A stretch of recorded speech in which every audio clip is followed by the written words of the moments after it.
had no intention of tripping last Sunday. I was convalescing after a 1-2 punch, a taxing visit home and an exhausting marriage session of my best friend.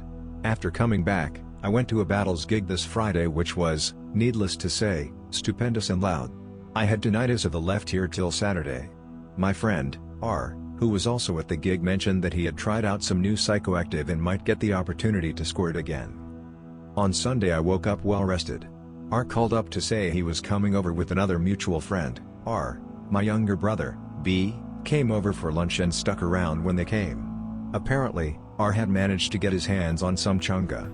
I had never heard of it, so I instantly googled it and only found a blog with an intro page. So I dived into the Erowid vaults and learned of this latest phase in the evolution of ayahuasca rituals. Another bunch of friends had called a shaman down to a hill station nearby and tripped on yahe, the drink, in a ritual setting with him in March this year. Changa is smoked.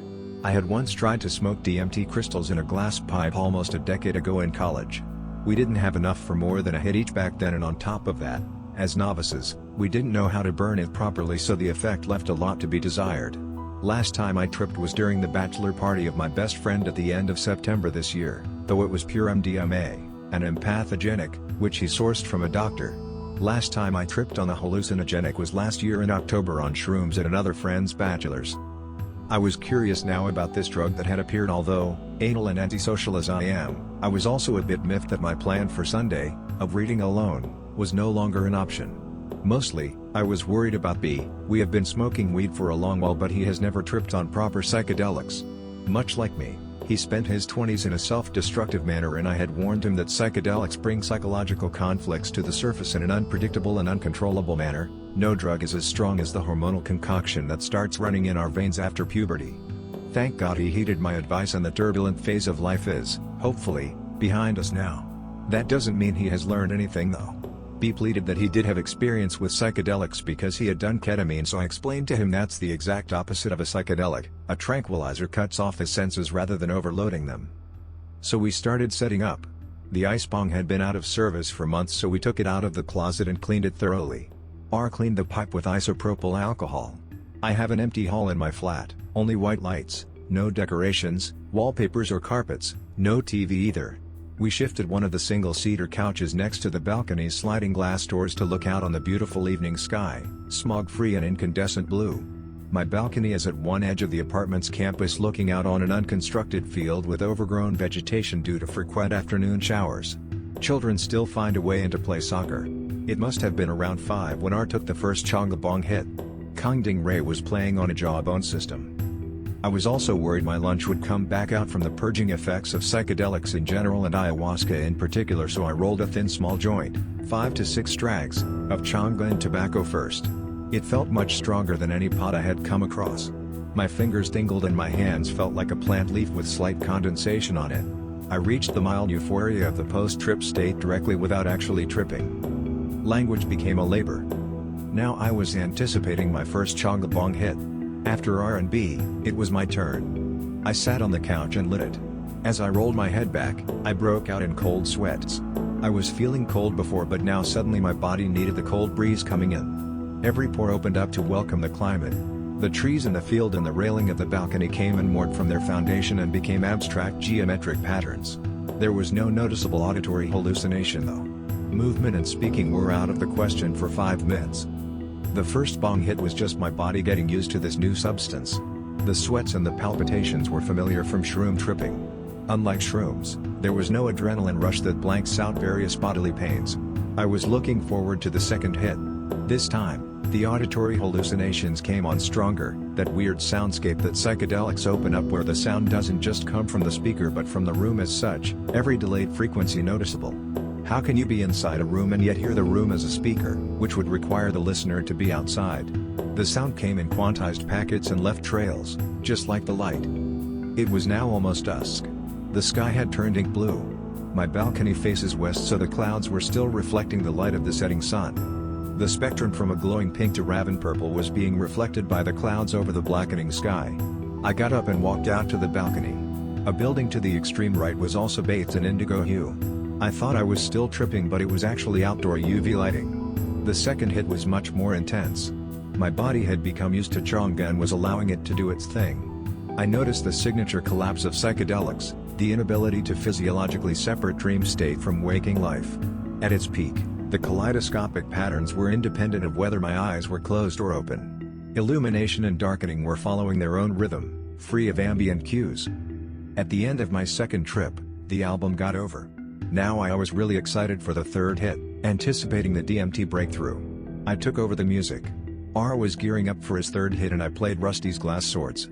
It didn't feel like the best choice for tripping considering it's all squeaky clean, chrome polished, now familiar sounds after a decade of dubstep. So I wanted to play something with dissonance, ambience and unfamiliarity, music that carries a life world in itself.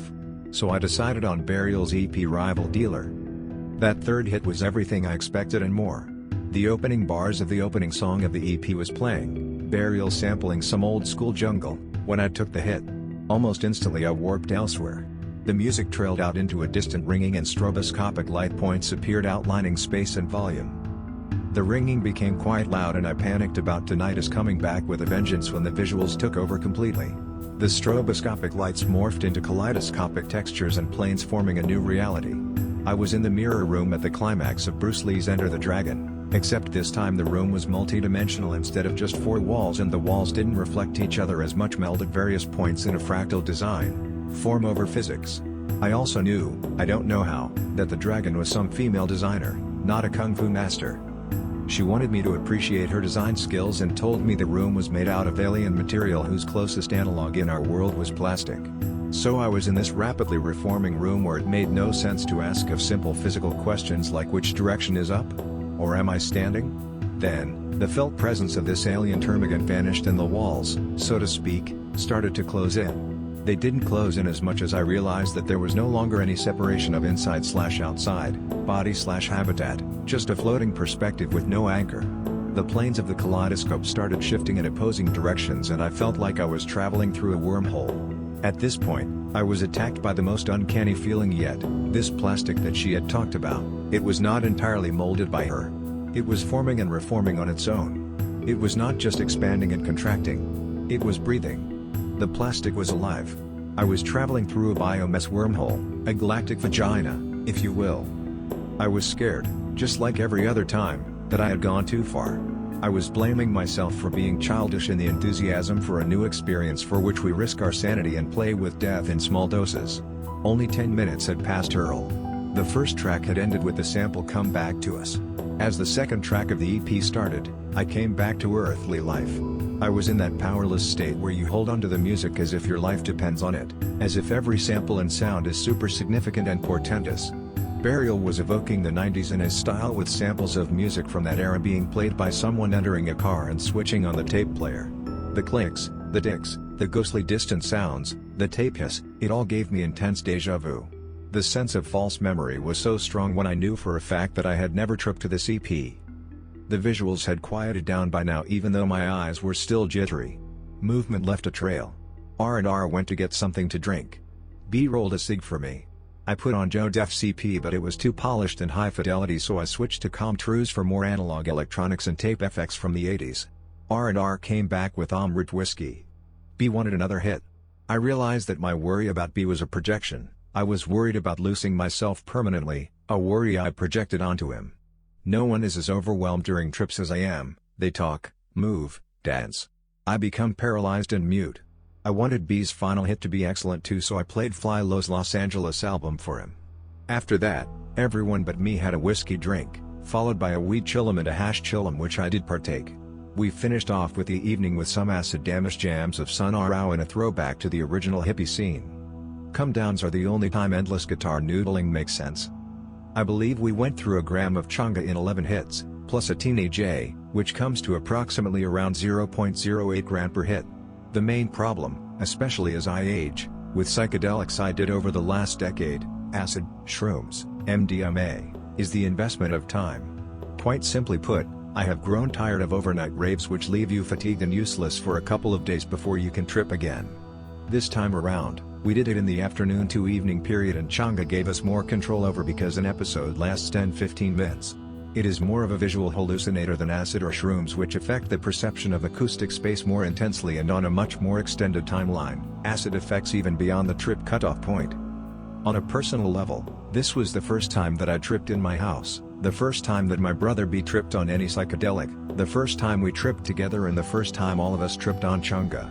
I award it full 10 points for turning an uneventful Sunday into a novel experience.